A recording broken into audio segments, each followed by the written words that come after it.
हाँ जी, very good morning dear students. तो रेडॉक्स के चैप्टर में हम आज ऑक्सीडेशन नंबर के बारे में पढ़ने जा रहे हैं।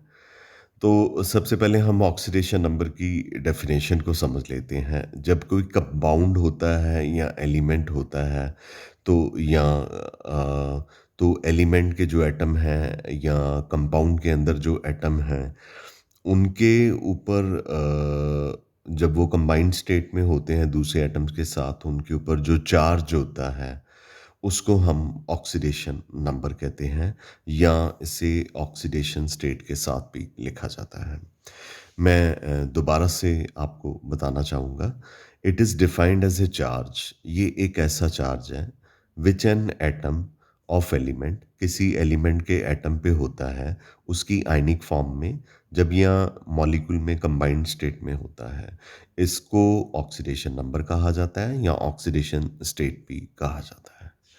तो हमारे पास ना रूल्स हैं ऑक्सीडेशन नंबर निकालने से पहले हमारे पास सर्टेन रूल्स हैं। उन रूल की हेल्प से हम किसी भी मॉलिक्यूल के अंदर किसी एलिमेंट के एटम का ऑक्सीडेशन नंबर जो है वो कैलकुलेट कर सकते हैं। तो वो क्या रूल हैं तो देखते हैं। पहला रूल हमारे पास जो है वो ये है कि जो एलिमेंट्री स्टेट होती हैं किसी भी मॉलिक्यूल की या एलिमेंट की जो एक जैसे एटम की बनी होती हैं जैसे nitrogen, chlorine, hydrogen, P4, एस8, O2, O3 ये सारी मॉलिक्यूल थी एलिमेंट्री स्टेट में एक जैसे एटम की बनी हुई थी। फिर हमारे पास एटॉमिक स्टेट है, मोनोटॉमिक स्टेट है। इनमें भी एक जैसे एटम्स के ये बने हुए हैं helium, carbon, iron, sodium, silver etcetera. इन सब का ऑक्सीडेशन नंबर जो है वो कितना होगा? ज़ीरो होगा। तो ये जो मैं आपको 9 रूल्स आपको पढ़ाऊँगा तो उन रूल्स की हेल्प से हम सारी +1 और +2 में ऑक्सीडेशन नंबर को यूज़ कर पाएँगे और हमारे पास बहुत इम्पोर्टेंट चैप्टर है +2 स्टैंडर्ड में भी और पूरी केमिस्ट्री में रादर ऑक्सीडेशन नंबर हमें काफ़ी फ्रीक्वेंटली यूज़ करने पड़ते हैं। दूसरा जो रूल है ऑक्सीडेशन नंबर को कैलकुलेट करने का कि जो मोनो एटॉमिक आयन है जैसे कि Na+ है ये मोनोटॉमिक इसलिए ये एक जैसे एटम का बना हुआ है। मैग्नीशियम कटायन है ये एक जैसे एटम यानी मैग्नीशियम का बना हुआ है तो इसलिए इनको मोनोटॉमिक कहते हैं। तो कहता है जो मोनोटॉमिक आयन्स हैं चाहे वो कटायन हो चाहे वो एनॉयन हो उनके ऊपर जो चार्ज होता है सोडियम के ऊपर 1 चार्ज है, मैग्नीशियम के ऊपर 2 पॉजिटिव चार्ज है, एल्युमिनियम के ऊपर 3 पॉजिटिव चार्ज है, तो यही इनका ऑक्सीडेशन नंबर होता है। तो सोडियम का नहीं, सोडियम का तो 0 होगा, वो एलिमेंट्री स्टेट होगा, लेकिन सोडियम प्लस का ऑक्सीडेशन नंबर +1, मैग्नीशियम 2 प्लस का +2, एल्युमिनियम 3 प्लस का +3, क्लोराइड का -1, S2 नेगेटिव का 2 नेगेटिव, N3 नेगेटिव का 3 नेगेटिव। ये था हमारा second rule. I am sure this is clear to you. Hydrogen के ऑक्सीडेशन नंबर +1 भी हो सकता है, -1 भी हो सकता है। हाइड्रोजन का ऑक्सीडेशन नंबर +1 तब होता है जब ये नॉन मेटल के साथ कंबाइन करता है। नॉन मेटल के साथ जैसे कि मैं ये एग्जांपल ले लेता हूँ वाटर की, ठीक है? तो वाटर में ऑक्सीजन जो है नॉन मेटल है, तो फिर यहाँ पे हाइड्रोजन का ऑक्सीडेशन नंबर जो है वो क्या हो जाएगा? +1 हो जाएगा। तो जब भी आप देखें कि हाइड्रोजन किसी नॉन मेटल के साथ जा रहा है या नॉन मेटल के साथ डायरेक्टली अटैच है, तो उस केस में हाइड्रोजन का ऑक्सीडेशन नंबर +1 होगा। और अगर हाइड्रोजन मेटल के साथ अटैच है, जैसे सोडियम हाइड्राइड, तो हाइड्रोजन मेटल के साथ अटैच है, तो उस केस में हाइड्रोजन का ऑक्सीडेशन नंबर -1 होगा। ऐसे ही मैग्नीशियम हाइड्राइड में मैग्नीशियम मेटल है तो हाइड्रोजन का ऑक्सीडेशन नंबर -1 होगा। ऐसे ही कैल्शियम जो है वो मेटल है तो मेटल के केस में हाइड्रोजन का ऑक्सीडेशन नंबर जो है वो कितना होगा? -1 होगा। आई एम श्योर आपको ये क्लियर हो गया होगा कि हाइड्रोजन का ऑक्सीडेशन नंबर +1 भी हो सकता है और हाइड्रोजन का ऑक्सीडेशन नंबर जो है -1 भी हो सकता है। ठीक है? डिपेंडिंग अपॉन हाइड्रोजन अगर नॉन मेटल के साथ अटैच है, तो ऑक्सीडेशन नंबर हाइड्रोजन का +1 होगा और अगर हाइड्रोजन नॉन मेटल की बजाय मेटल के साथ अटैच है, तो हाइड्रोजन का ऑक्सीडेशन नंबर जो है, वो क्या होगा? -1 होगा। ये थे 3 रूल्स पहले। आई एम वेरी श्योर कि ये पहले 3 रूल्स आपको अच्छे से क्लियर हो गए होंगे। चौथा रूल ऑक्सीजन के ऑक्सीडेशन नंबर के बारे में है।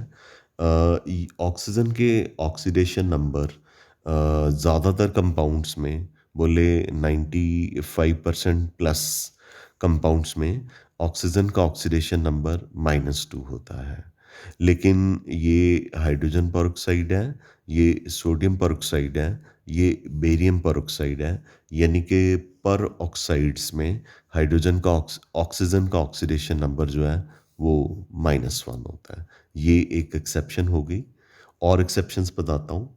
OF2 में फ्लोरीन की इलेक्ट्रोनेगेटिविटी ऑक्सीजन से ज़्यादा होती है, तो OF2 के केस में ऑक्सीजन का ऑक्सीडेशन नंबर -2 -1 यानी माइनस होता ही नहीं है, बल्कि क्या होता है?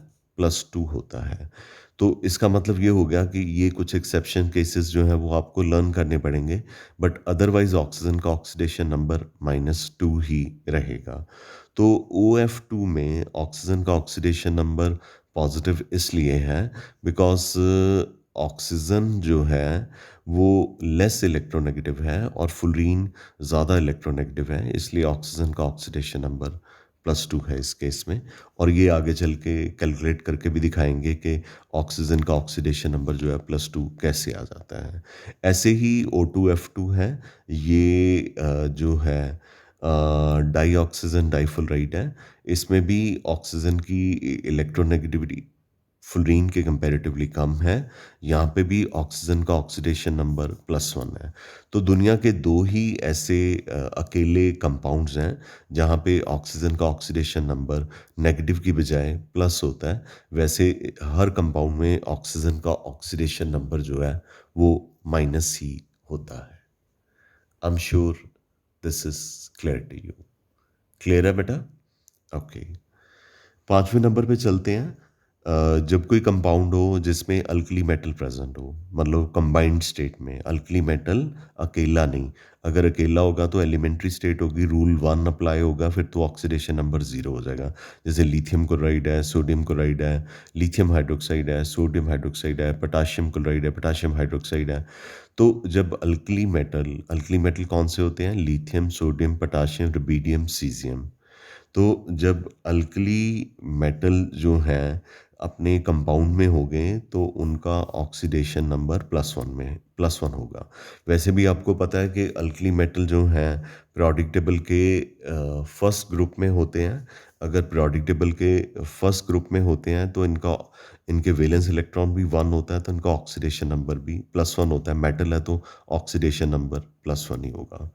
जो अल्कलाइन अर्थ मेटल हैं जैसे कि beryllium, magnesium, calcium, strontium, barium, ये भी जब अपने कंपाउंड की स्टेट में होंगे इनका ऑक्सीडेशन नंबर +2 होता है। आपको ये भी पता है कि alkaline earth metal periodic table के सेकंड ग्रुप में प्रेजेंट होते हैं। इनके आउटरमोस्ट शेल में 2 इलेक्ट्रॉन होते हैं, तो इनका ऑक्सीडेशन नंबर जो है +2 होता है। सिक्स्थ रूल पे चलते हैं। ऑक्सीडेशन नंबर हैलोजेंस का फ्लोरीन, क्लोरीन, ब्रोमीन, आयोडीन का हमेशा ही -1 होता है जब ये मेटेलिक हैलाइड के साथ अटैच होते हैं। जैसे सोडियम क्लोराइड, क्लोराइड हैलोजन है, सोडियम जो है मेटल है, तो क्लोराइड का ऑक्सीडेशन नंबर 1 होगा। पोटाशियम मेटल है, तो मेटल के साथ हैलोजन अटैच होगा, तो उसका ऑक्सीडेशन नंबर 1 होगा। सोडियम मेटल है, तो फ्लोरीन जो है हैलोजन है, तो ये जब भी मेटल के साथ अटैच होंगे हैलोजन मेटल के साथ अटैच होंगे हैलोजन, इनका ऑक्सीडेशन नंबर हमेशा और हमेशा क्या होगा? -1 होगा। 7th रूल में हमने पढ़ना है कि इंटर हैलोजन कंपाउंड्स होते हैं। फ्लोरीन, क्लोरीन, ब्रोमीन, आयोडीन के। अब आप सोच रहे होंगे कि इंटर हैलोजन कंपाउंड क्या होते हैं? आपने केमिकल बॉन्डिंग में BrF3 पढ़ा था, तो इसमें 2 हैलोजेंस हैं ना डिफरेंट, तो ये इंटर हैलोजन कंपाउंड है। IF7 पढ़ा था, इसमें 1 आयोडीन है और 7 फ्लोरीन है, तो 2 डिफरेंट हैलोजन है। जब 2 डिफरेंट हैलोजन कंबाइन करके कंपाउंड बनाते हैं, उस कंपाउंड को हम इंटर हैलोजन कंपाउंड्स कहते हैं। इंटर हैलोजन कंपाउंड्स में अब -1 ऑक्सीडेशन नंबर किसको देना है? उसको देना है जो ज़्यादा इलेक्ट्रोनेगेटिव है, जैसे BrF3 है। तो BrF3 में इलेक्ट्रोनेगेटिविटी का कंसेप्ट आपने पीरियोडिक टेबल में पढ़ा हुआ है कि टॉप टू बॉटम जाते हैं, तो इलेक्ट्रोनेगेटिविटी जो है वो डिक्रीज़ करती है। तो फ्लोरीन की इलेक्ट्रोनेगेटिविटी ब्रोमीन से ज़्यादा होती है। तो फ्लोरीन का ऑक्सीडेशन नंबर क्या होगा? -1, और ब्रोमीन का हम कैलकुलेट कर लेंगे, जो मैं लेक्चर के नेक्स्ट पार्ट में आपको करवाऊँगा। गॉट इट बेटा? इसी तरह से IF7 भी एक इंटर हैलोजन कंपाउंड है। इसमें फ्लोरीन की इलेक्ट्रोनेगेटिविटी आयोडीन से तो बहुत ही ज़्यादा होती है। इसका ऑक्सीडेशन नंबर -1 होगा। आयोडीन का हम कैलकुलेट करेंगे, जैसे कि मैं आपको नेक्स्ट पार्ट ऑफ लेक्चर में करवाऊँगा। सातवां जो हमारे पास रूल है, उसमें कहा गया कि जो न्यूट्रल कंपाउंड है, जैसे ये वाटर है, तो हाइड्रोजन और ऑक्सीजन का बना हुआ है वाटर। इसमें 2 हाइड्रोजन और 1 ऑक्सीजन है। हाइड्रोजन का ऑक्सीडेशन नंबर X सपोज़ कर लीजिए, ऑक्सीजन का ऑक्सीडेशन नंबर Y सपोज़ कर लीजिए। तो हाइड्रोजन 2 हैं, तो 2 को X से मल्टीप्लाई कर दीजिए, 2X प्लस Y। तो उसने कहा है कि जो सम ऑफ ऑक्सीडेशन नंबर है न्यूट्रल कंपाउंड में, that is equal to 0। Sum of oxidation number in a neutral compound is equal to 0। Got it?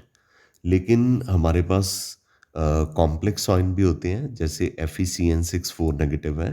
तो हमें आयरन और साइनेट का ऑक्सीडेशन नंबर नहीं पता, ये मैंने नेक्स्ट पार्ट ऑफ लेक्चर में पढ़ाना है। तो आयरन का ऑक्सीडेशन नंबर जो है वो नहीं पता, मैंने X लिख दिया। साइनेट का नहीं पता, ये 6 है, 6 को Y से मल्टीप्लाई कर दिया, X plus 6Y is equal to -4।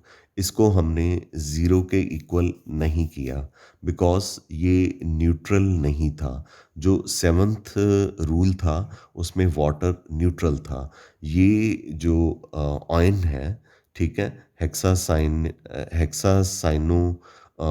Iron का जो कंपाउंड है, उसमें आपके पास जो अ, आपने इसके ऊपर जो चार्ज दिया हुआ है, -4 दिया हुआ है, या हमें पीछे मिला है, तो हमने इसको इज इक्वल टू 0 नहीं करना, इसको हमने इज इक्वल टू -4 लिखना है।